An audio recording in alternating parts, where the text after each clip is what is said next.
The week that sneaks into October the 31st is haunting, to say the least. The cobwebs along the hedges of the picket fence houses dripping in spiders. The warning signs posted on their front lawns screaming at you to beware the impending dangerous fun that will be spilled out across their front doorstep a week from now when children fill their pockets with crinkly red wrapping papers that overflow from bowls like spilt blood of a sacrificed animal's neck. The sacrifice of peace and quiet for one night of terror and tricks. It is undoubtedly my favorite holiday of the year. Although, this year it haunts me like none other. This year I have to look away. The ghouls this year are real, and their crimson eyes watch me from the corners of the street, waiting, beckoning for me to come out and play. But this year I won't be. This year I will shed tears instead of blood. Or will I? You see, my obsession started in 2009. Our suburban neighborhood was on a plateau on top of a hill that was crested with our primary school. I lived across the road, so the sleepy neighborhood was a safe enough gamble for our parents to let us roam the streets, unaccompanied by them for the first time. I bought a red dress with white polka dots, devil horns, lavish long red and black fake lashes, red contact lenses, and a pitchfork. The next year, my friends and I carved jack-o'-lanterns and dropped water bombs on the heads of children from our balcony above as they neared our front door. The next year was my first Halloween in high school. See, I live in Australia, so the end of October sends winds from the desert out to the coast that sweep across the baking cement pavements and warm the streets. The sun sets at 7:30 at night in daylight savings, so we're always craving that delicious, balmy breeze. So naturally, we spent that year dressed up and then dressed down as we swam till the sun sank in my friend's backyard pool. The years after, my friends and I would decorate the house and scare the kids who dared to visit. My dad built a black coffin, human-sized, with a silver cross upon it that read a dripping R.I.P. It doubled as an esky or cool box.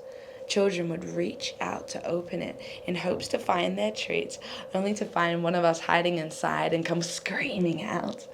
I swear their little souls left their bodies. Then came 2016, and I threw the first of many Halloween parties. 100 high school kids dressed to the nines spent the evening under fairy lights in my backyard and howled at the stars and the moon when they came out to join us in the late morning. This became a tradition. After all, that coffin esky shouldn't go to waste. Every year I would throw a party, and every year it got better. More decorations, better music. The company shifted, but the core friends remained. The annual party migrated to my share house when I became 20.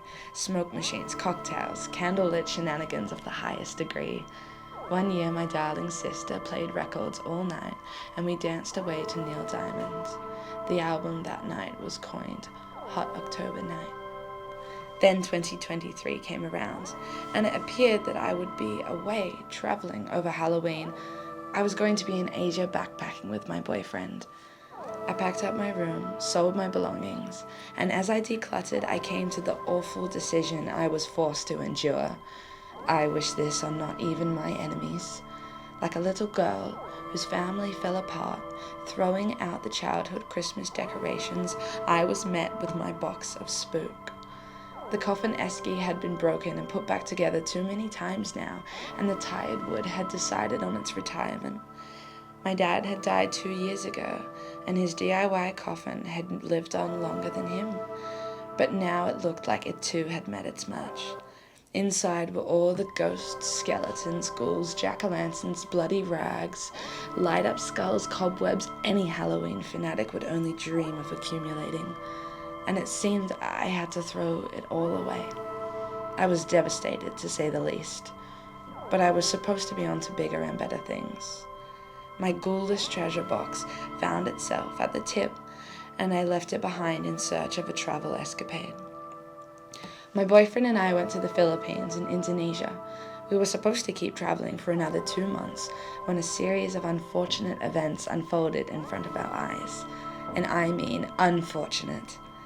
Perhaps I will tell you the tale of what happened to us one night in Bangkok that left us in a terrifying situation. I would like to. However, I cannot today. Too risky.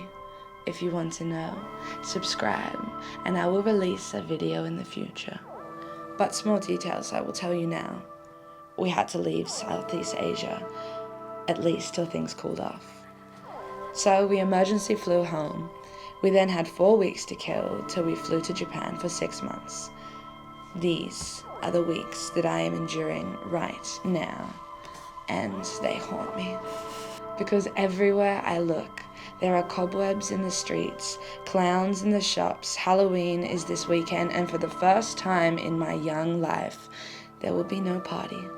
There will be no disco ball covered in cobwebs that string out through our sharehouse club room like a chandelier. There will be no smoke machine, no gremlins dancing in front of you in the fog. There will be no coffin box. For me, I will be watching Halloween from the outside looking in, like a child on Christmas staring into a room filled with tinsel and baubles, but not allowed inside, not able to touch. I truly want to scream.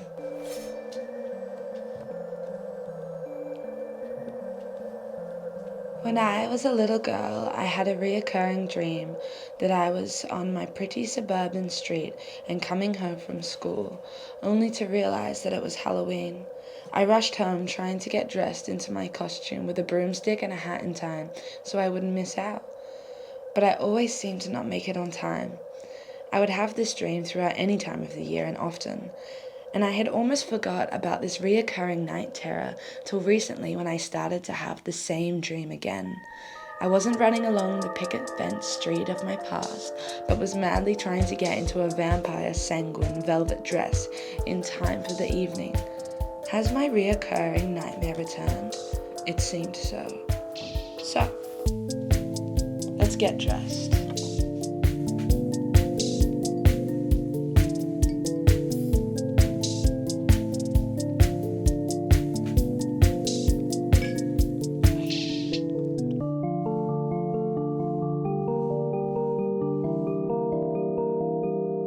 I will sit here in my black and gorgeous witch's hat and watch the streets spoil as they squeal with rats. Tiny ones dressed up as Wednesday and Barbie, and bigger ones in red and blue pigtails calling themselves Harley. And I'll sit here handing out barley sugar and wonder why the Halloween Grinch took her. My soulmate, my love, my black-winged dove, my lace and fur and not so fake blood. Haunting. But will I stay home? No. I will roam. When the trick-or-treaters have gone to bed and everyone thinks this gruesome night is finally dead, that's when I will crane my head and scuttle down the street so my devilish desires can be fed. The annual party was my treat, so this year I will play tricks to get what I need to eat. Was that a shadow on your bedroom wall? Was that a creak from down the hall? There's a tapping on your window and it seems to call for your soul to come out to play in the summer night or fall. But don't be tempted, because the beckoning out is my siren call that only wants to hear you shout. It's only me, I'm just having some fun. I just want to scare you until you run out of your room and into the street, down the cement pavement, patter your feet, because over your shoulder is something dark, darker than the night, reaching for your heart. So fasten your pace and don't look behind, or you might find the girl who wanted to play on Halloween, who isn't so kind. Run!